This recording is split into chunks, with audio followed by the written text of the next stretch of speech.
Hello and welcome back to Exothermic Plays Games. I'm Exothermic and I've been doing a daily countdown of my 366 favorite video games of all time. Coming in at number 13 is Paper Mario.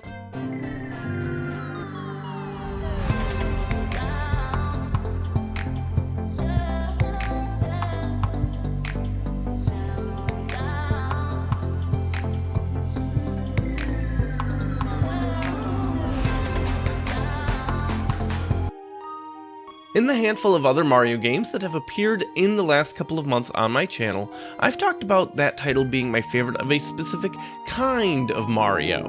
But today, I get to talk about my absolute favorite game with Mario in the title. In fact, not only is this my favorite Mario game, it is my favorite game that Nintendo has ever published. And if we don't count ports and remasters, it's my favorite game ever released on a Nintendo console. I love Paper Mario so much that I've 100%ed the game twice, and have beaten it from start to finish another 2 times as well. I have played an insane amount of Paper Mario, which is what makes it so bizarre, as I suspect some of you have pieced together that I've still only played this first title in the franchise. I assure you, I aim to remedy that in 2025. So what is this game about, and what makes the best Mario game an RPG with next to no platforming? Bowser has stolen an item of immense power called the Star Rod, which grants the wielder the ability to make its every wish come true. He also imprisoned the 7 great star spirits who were charged as the Star Rod's guardian. Meanwhile, Mario's been invited to yet another party at Princess Peach's castle, and you head on over. But the festivities come to a halt when Bowser attacks, and with his newfound power defeats our favorite plumber, launching the entire castle into space, and drops Mario down to the ground below. He's saved by the Star Spirits, who use what limited power they have in their captivity to heal him, where he's then found by a kind Goomba family. As you're about to head back to Toad Town, Kammy Koopa appears and conjures a box to block your path, destroying the gate that the Dad Goomba had just finished fixing. I really think this game was instrumental in my formative years regarding comedic timing and irony, and that may be one of the reasons I love it so much.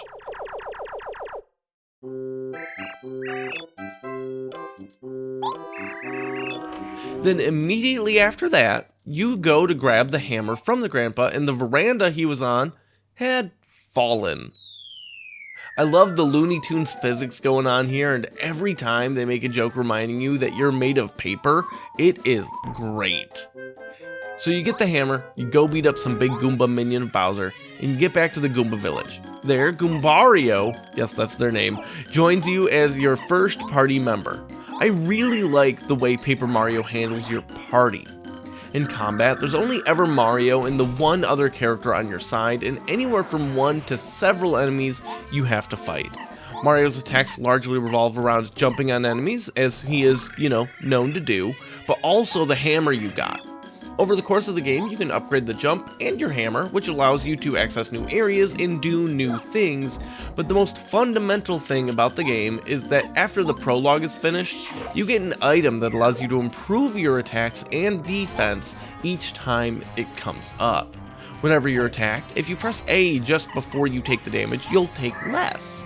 This timing is different for every attack from every enemy type, so it's quite skillful and a lot of fun to learn all of the different timings to do it.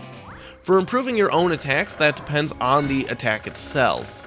For some attacks, you have to press A just before you land, like with most jumps. For others, you have to hold the control stick to the left and then release it at the correct time. Others, for your companions, might involve pressing a button as fast as you can, just smashing that thing, or trying to keep a meter filled a very specific percentage, not going too low, not going too high. The variety from party member to party member makes each one feel like a decent expression of skill, allowing you to craft a playstyle and preference. If there's any you're especially good at, maybe you'll actually perform better with that than something that might otherwise normally be quote-unquote better. Now, I don't want to oversell it. Nothing in this game is especially difficult. I was 6 years old when this game came out. I was 6 years old when I beat it for the first time. I found some challenge then, but you know, I was 6. On the topic of playstyle preferences, there's also something called the badge system. Badges are little equipable bonuses and extra abilities. Could be just, hey, extra health, extra flower power, which is your resource for your skills.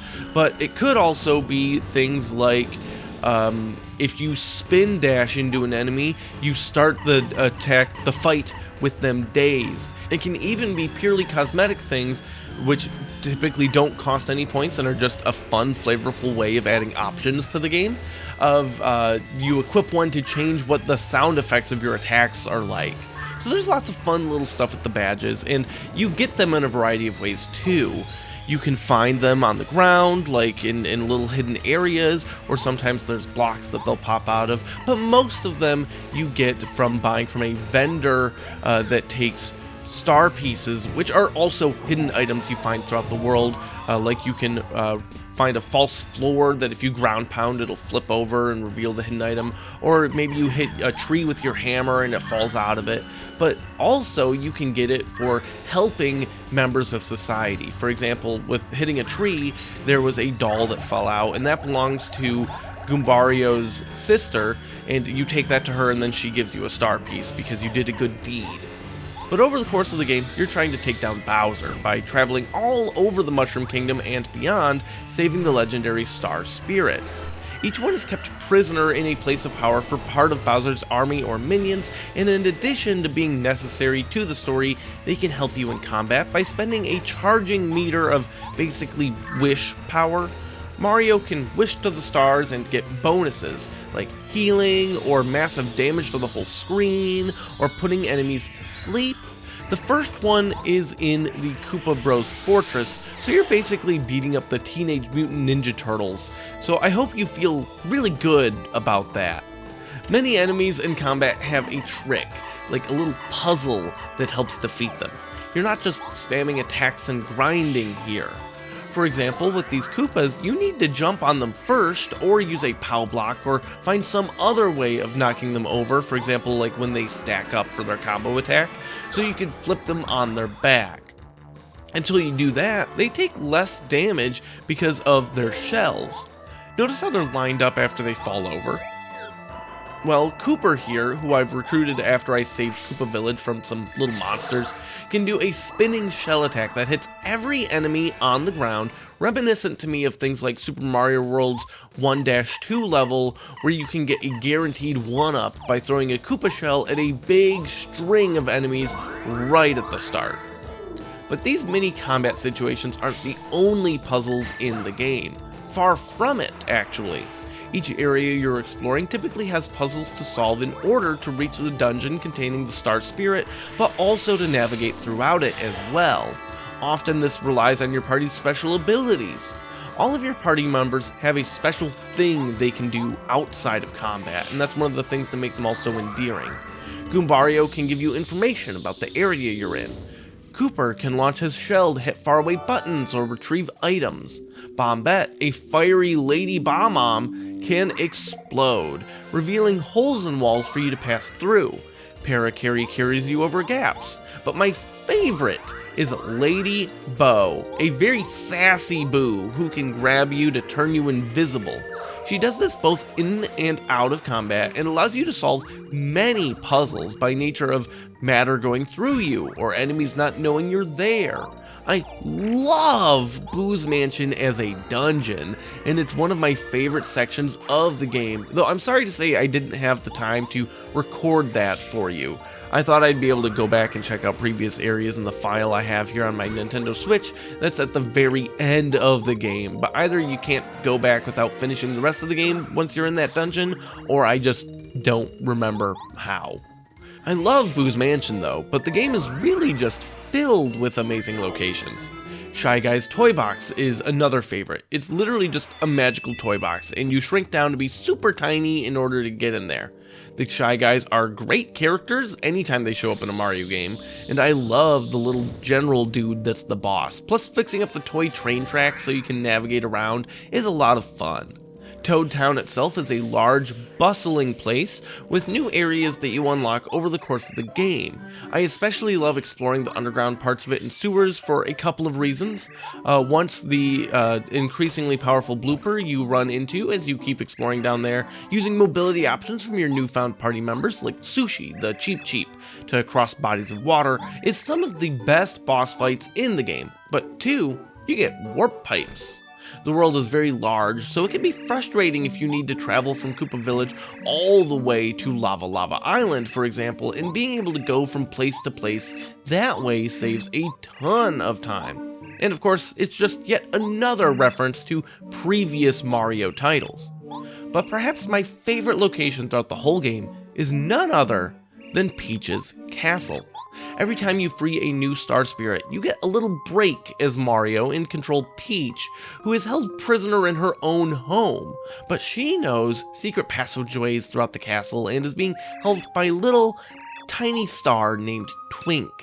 You do things like read Bowser's diary, sneak through the library, and even bake a whole cake in order to find information that Twink could deliver to help Mario, or send items through connected magical boxes. These are some of the better puzzles in the game, and Paper Mario is one of the first games to show Peach as more than a damsel in distress, but actually a strong-willed ruler who uses her position to fight for her subjects' well-being at all times. Paper Mario was a love letter to all of the previous games in a storied franchise with references and throwbacks throughout. The game is filled with Easter eggs and leaves no stone unturned regarding types of enemies, characters you'll interact with, and locations to visit. Every single town and quest hub you find is wonderfully designed to be unique and exciting, and the game is just overflowing with a charm I've struggled to find anywhere else. The combat being done like a stage play, and in fact the whole game kind of being done like a stage play, is a great touch, showcasing what I think are the biggest strengths of Nintendo's biggest property. The world of Mario is silly and over the top, and the designs are cartoonish and fantastical, and leaning into that while also maintaining a certain level of seriousness is definitely the way to go. It's what they did in the Super Mario Bros. Movie last year, and that wound up being obviously massively successful, but I truly believe they did it here first, and it should not have taken them so long to figure out these keys to success. Join me tomorrow as I talk about my 12th favorite game, where I join a terrorist organization so I can save the world.